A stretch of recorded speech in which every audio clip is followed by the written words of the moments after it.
માધુપુર મેળા 2025ના શુભારંભ પ્રસંગે આપણી સૌની સાથે મંચ ઉપર ઉપસ્થિત કેન્દ્રીય મંત્રી શ્રી મનસુખભાઈ માંડવિયા, મારા સાથી મંત્રી શ્રી મુળુભાઈ બહેરા, શ્રી કુંવરજીભાઈ બાવળિયા, જિલ્લા પંચાયતના પ્રમુખ શ્રી પરબતભાઈ પરમાર, ધારાસભ્ય શ્રી અર્જુનભાઈ મોડવાડિયા, શ્રી ભગવાનભાઈ કરગઠિયા, શ્રી દેવાભાઈ માલમ, જિલ્લાના અધ્યક્ષ શ્રી રમેશભાઈ આડેદરા, શહેર પ્રમુખ શ્રી સાગરભાઈ મોદી, પૂર્વ મંત્રી શ્રી બાબુભાઈ બોખરિયા, પ્રભારી શ્રી પ્રદીપભાઈ ખીમાણી, ડેરીના ચેરમેન શ્રી આકાશભાઈ રાચાકા, મુખ્ય સચિવ શ્રી પંકજ કુમાર જોશી, અગ્ર સચિવ શ્રી થેન્નારસનજી, સચિવ શ્રી રાજેન્દ્ર કુમાર, સભ્ય સચિવ શ્રી રમેશભાઈ મેરઝા, કલેક્ટર શ્રી, ડીડીઓ શ્રી, સંગઠનના પદાધિકારી, સમગ્ર ભારતમાંથી પધારેલા અતિથિઓ, નાગરિક ભાઈઓ બહેનો, પ્રેસ મીડિયાના મિત્રો, સૌને મારા નમસ્કાર. જય દ્વારકાધીશ. સનાતન હિન્દુ સંસ્કૃતિના બે જ્યોતિર્ધર મર્યાદા પુરુષોત્તમ શ્રી રામચંદ્રજી અને પૂર્ણ પુરુષોત્તમ ભગવાન શ્રી કૃષ્ણના મહિમા ગાનનો આજનો અવસર છે. પ્રભુ શ્રી રામચંદ્રજીના પ્રાગટ્ય દિવસ રામનવમીની સૌને ખૂબ ખૂબ શુભેચ્છાઓ પાઠવું છું. રામ અને કૃષ્ણની જીવન લીલા આપણા સમગ્ર લોક જીવનનો ધબકાર છે. માધુપુરનો આ મેળો એ લોક જીવનનો ધબકાર ઝીલતો મેળો છે. રામ અને કૃષ્ણ બંનેની ભક્તિ અને પરંપરાના સંગમનું પ્રતીક આ મેળો એક તરફ શ્રી રામના જન્મોત્સવની દિવ્યતા છે, તો બીજી તરફ ભગવાન શ્રી કૃષ્ણના લગ્ન મહોત્સવની ભવ્યતા છે.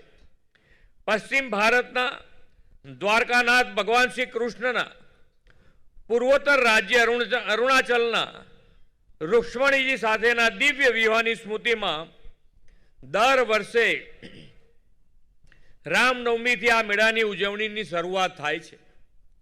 પશ્ચિમે ભગવાન શ્રી દ્વારકાધીશ અને ઉત્તર પૂર્વના માતા રૂક્ષ્મણીના વિવાહ સ્થળ તરીકે પૂર્વ પશ્ચિમ ભારતની બે સંસ્કૃતિના અનુબંધને ઉજાગર કરતું માધુપુરા સદીઓથી આધ્યાત્મિક ચેતનાનું કેન્દ્ર પણ રહ્યું છે. પશ્ચિમનું ગુજરાત અને પૂર્વાંચલના રાજ્યો ભાષા, ભૌગોલિક અંતર, હવામાન, આબોહવા બધું જ અલગ પણ બંનેની કૃષ્ણ ભક્તિ એક સરખી છે. માધુપુરા મેળો એ માત્ર ધાર્મિક લોક ઉત્સવ નહીં, પણ આપણી એકતા, સાંસ્કૃતિક વિરાસત અને ભાઈચારાનું પણ જીવંત પ્રતીક છે. વિશ્વ નેતા અને યશસ્વી વડાપ્રધાન શ્રી નરેન્દ્રભાઈ મોદીએ આપેલી એક ભારત શ્રેષ્ઠ ભારત સંકલ્પનાનો સાકાર કરવા 2018થી રાષ્ટ્રીય કક્ષાના ઉત્સવ તરીકે આ ભવ્ય લોકમેળાની ઉજવણી રાજ્ય સરકાર કરે છે. વડાપ્રધાનશ્રીએ આ મેળાને ભારતના પૂર્વ અને પશ્ચિમની સંસ્કૃતિના એકતાનું ઉદાહરણ ગણાવ્યું છે. આટલું જ નહીં, દેશની વિવિધ સંસ્કૃતિઓના આદાન પ્રદાન માટે કાશી તમિલ સંગમ અને સૌરાષ્ટ્ર તમિલ સંગમ જેવા વિવિધ કાર્યક્રમોના સફળ આયોજન પણ તેમની પ્રેરણાથી થયા છે. આપણે ત્યાં ધર્મ, સંસ્કૃતિ અને લોકજીવન સાથે જોડાયેલા નાના મોટા 1500થી વધુ મેળાઓ યોજાય છે. એક પ્રકારે આવા લોક મેળાઓ સાંસ્કૃતિક આદાન પ્રદાનની સાથે સામાજિક સમરસતાના પણ ઉત્તમ ઉદાહરણ છે. વડાપ્રધાન શ્રી નરેન્દ્રભાઈ મેળા માટે કહે છે કે મેળામાં માણસ હરતો હોય છે, મળતો હોય છે અને સમયને સોહામણો કરતો હોય છે. માધુપુરનો મેળો પૂર્વ અને પશ્ચિમની ભાતીગળ સંસ્કૃતિની પરંપરા, ધરોહર અને લોકજીવનને જાણવા માણવાનો સોહામણો અવસર છે. અરુણાચલ પ્રદેશ, મેઘાલય, મણિપુર, નાગાલેન્ડ જેવા પૂર્વોત્તર રાજ્યોના ખાનપાનની વાનગીઓ અને હસ્તકલા કારીગરીના ઉત્પાદનોના પણ અહીંયા સ્ટોલ લગાવ્યા છે. આ મેળાએ શ્રદ્ધા, આસ્થા અને ભક્તિના પ્રતીક સાથે સાહસિક રમતોના ઉત્સવ તરીકે પણ આપણે ઉજવીએ છીએ.